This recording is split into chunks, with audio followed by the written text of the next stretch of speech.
শ্রীমদ্ ভগবদ্গীতা যথাযথ প্রথম অধ্যায় বিষাদযোগ শ্লোক নাম্বার ৮। ভবনা ভীষ্মস্য কর্ণশ্চ কৃপশ্চ সমিতিঞ্জয় অশ্বত্থামা বিকর্ণশ্চ সৌমদত্তিস্তথৈব চ।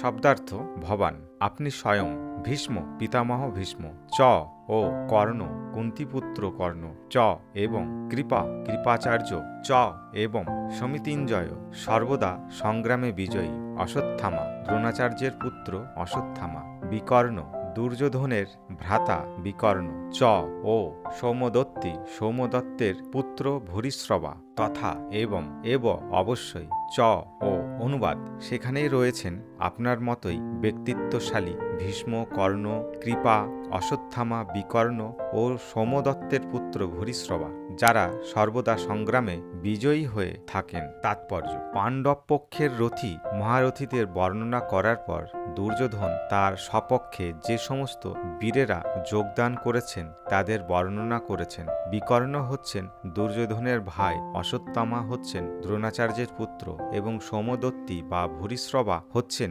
বাহিল্যিকের রাজার ছেলে। কর্ণ ছিলেন অর্জুনের বৈপত্রের ভ্রাতা, কেননা রাজা পাণ্ডুর সঙ্গে বিবাহ হওয়ার আগেই কুন্তী দেবীর কোলে তার জন্ম হয়। কৃপাচার্যের যমজ ভগ্নীদ্বয়ের সাথে দ্রোণাচার্যের বিবাহ হয়।